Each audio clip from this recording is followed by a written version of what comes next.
नजर सब पर। नमस्कार, मैं हूं दीप्ति शर्मा और आप सभी का स्वागत करती हूं थर्ड आई न्यूज नेटवर्क के टॉप 10 बुलेटिन में। आइए सीधे रुख करते हैं अभी तक की 10 बड़ी खबरों का।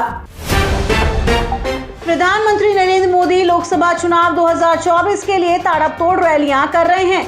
इस दौरान वो बिना थके और बिना रुके जनता से बीजेपी के लिए आशीर्वाद मांग रहे हैं। जब उनसे एक टीवी पत्रकार ने उनकी इस ऊर्जा का राज पूछा तो उन्होंने कहा कि जब मेरी माँ जिंदा थी तो मुझे लगता था कि शायद मुझे बायोलॉजिकली जन्म दिया गया है, लेकिन माँ के जाने के बाद अब मैं सभी अनुभवों को जोड़कर देखता हूँ। अब मैं कन्विंस हो चुका हूँ कि मुझे परमात्मा ने भेजा है।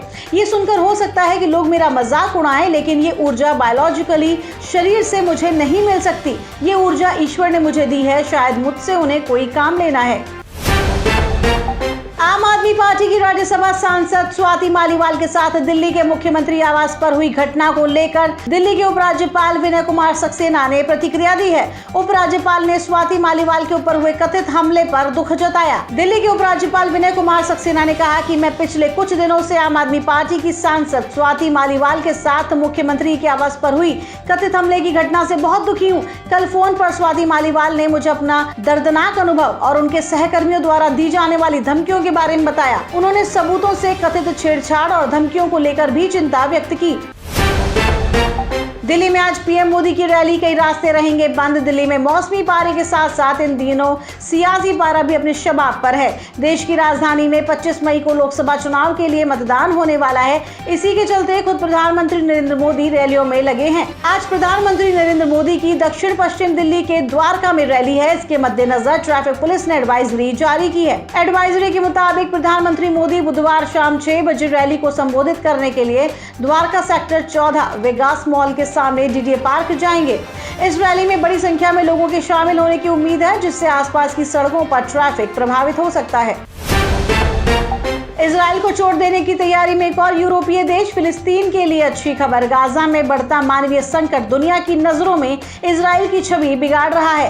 दूसरी ओर इस मानवीय त्रासदी के बाद फिलिस्तीन को आजाद राज्य का दर्जा देने के लिए देश आगे आ रहे हैं। अब यूरोपियन यूनियन का सदस्य देश आयरलैंड भी फिलिस्तीन राज्य को मान्यता देने जा रहा है।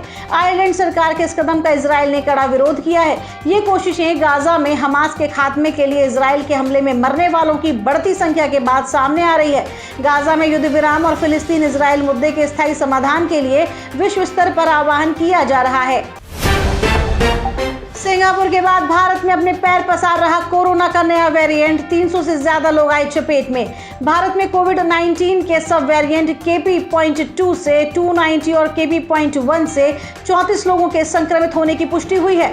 ये दोनों सब वेरिएंट सिंगापुर में संक्रमण के मामले बढ़ने के लिए जिम्मेदार हैं। ये दोनों JN.1 वेरिएंट के सब वेरिएंट है और इनका संबंध अस्पताल में भर्ती होने के मामलों और गंभीर रूप से बीमार होने से नहीं है। इसीलिए चिंतित होने या घबराने का कोई कारण नहीं है। दिल्ली मेट्रो के स्टेशनों और ट्रेन के अंदर अरविंद केजरीवाल को लेकर जान से मारने की धमकी वाले मैसेज लिखने वाले युवक को गिरफ्तार कर लिया गया है। पुलिस सूत्रों के मुताबिक आरोपी का नाम अंकित गोयल है और बरेली का रहने वाला है। वो बरेली से ग्रेटर नोएडा मकान की रजिस्ट्री करवाने आया था। अंकित यहाँ 5 स्टार होटल में रुका था और दिल्ली मेट्रो में सफर के दौरान उसने केजरीवाल के नाम धमकी भरे मैसेज लिखे थे। वो बेहद पढ़ा लिखा है और एक नामी बैंक में काम करता है। वो किसी पॉलिटिकल पार्टी से नहीं जुड़ा। पुलिस सूत्रों के मुताबिक ऐसा लगता है कि आरोपी की मानसिक हालत ठीक नहीं है। हालांकि मेडिकल के बाद ही इस बात की पुष्टि हो सकती है। फोन छुपाने को लेकर मां बेटी में हुआ झगड़ा, सिर पर रॉड मारकर लड़की की हत्या। राजस्थान के जयपुर से एक हैरान कर देने वाला मामला सामने आया है। बिंदाई का थाना अधिकारी भजनलाल ने बताया कि मृतका निकिता मोबाइल ज्यादा चलाती थी, इसी कारण घर में अक्सर झगड़ा होता था। बीते सोमवार को भी मृतका की मां ने निकिता का मोबाइल बंद कर उसे अलमारी में रख दिया। जब पिता ऑफिस चले गए तो निकिता अपनी मां सीता से मोबाइल की मांग करने लगी, लेकिन मां ने मना कर दिया। तो दोनों के बीच संघर्ष हुआ, जिसमें निकिता को ज्यादा चोट लगी और उसे उठाकर अस्पताल ले गए, लेकिन तब तक उसकी मौत हो चुकी थी। घटना के बाद परिजनों ने रिपोर्ट नहीं दी तो पुलिस ने अपनी तरफ से हत्या का केस दर्ज किया है और मां को हिरासत में लेकर उससे पूछताछ की जा रही है। T20 वर्ल्ड कप 2024 की तैयारियों को लेकर बांग्लादेश के पूर्व कप्तान और मौजूदा ऑलराउंडर शाकिब अल हसन ने एक बड़ा बयान दिया था। उन्होंने कहा कि मेगा इवेंट से पहले बांग्लादेश की टीम को टूर्नामेंट की तैयारी का पर्याप्त मौका नहीं मिल रहा है, क्योंकि उनकी टीम को छोटी टीमों से मुकाबले खेलने थे। हालांकि बांग्लादेश की टीम के साथ T20 वर्ल्ड कप 2024 से पहले एक बड़ा उलटफेर हो गया। यूएसए की टीम ने बांग्लादेश को पहले T20 मैच में हरा दिया। 3 मैचों की T20 इंटरनेशनल सीरीज में यूएसए और बांग्लादेश का आमना सामना हो रहा है। सीरीज के पहले मैच में बांग्लादेश की टीम को 5 विकेट से हार का सामना करना पड़ा है। देश में भीषण गर्मी को देखते हुए भारत मौसम विज्ञान विभाग ने दिल्ली, राजस्थान, पंजाब, हरियाणा और पश्चिम उत्तर प्रदेश के कुछ हिस्सों के लिए रेड अलर्ट जारी किया है, जिसमें अगले 5 दिनों तक लू से गंभीर लू चलने की संभावना व्यक्त की गई है। राजस्थान में लू के चलते मेडिकल स्टाफ की छुट्टियां कैंसिल, अस्पतालों में पुख्ता इंतजाम के निर्देश। चिकित्सा एवं स्वास्थ्य विभाग ने राजस्थान में लू तापघात के प्रकोप को देखते हुए सभी चिकित्सा कर्मियों के अवकाश निरस्त कर मुख्यालय पर ही रहने के लिए पाबंद किया है। विशेष परिस्थितियों में सक्षम स्तर से स्वीकृति उपरांत ही कार्मिक अवकाश पर जा सकेंगे।